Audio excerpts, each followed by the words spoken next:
At para sa ating detalye ng balita, kampo ni ex-President Duterte nagsumite ng sariling medical report. Para sa detalye ng balita, DJ Joey Boy, ibalita mo. GV Balita Express.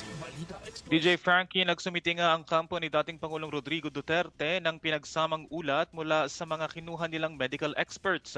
Ayon sa abogado ni dating Pangulo na si Nicholas Kaufman, na ang hakbang ay bilang suporta sa pahayag nila ng tunay na lagay ng kalusugan ng 80 anyos na dating Pangulo at kung bakit kailangan na itong palayain mula sa pagkakakulong ng International Criminal Court o ICC facility.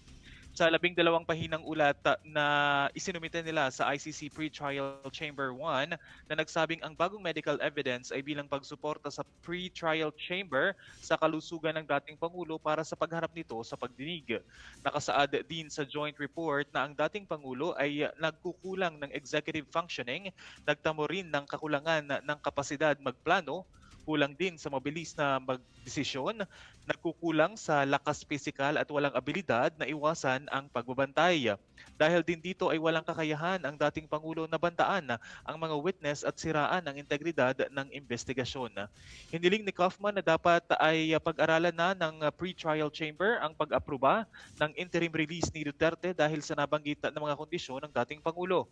Pagugunitang noong Disyembre 5 ay 2025 ay nagtalaga ang ICC ng panel of experts na susuri sa kalusugan ng dating Pangulo kung may kakayahan ba itong dumalo sa pagdinig ng kaso niya.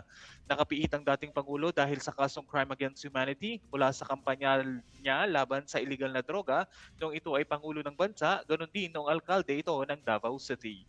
Para sa GV Balita Express, ito si DJ Joey Boy sa GV 99.9, your good vibes.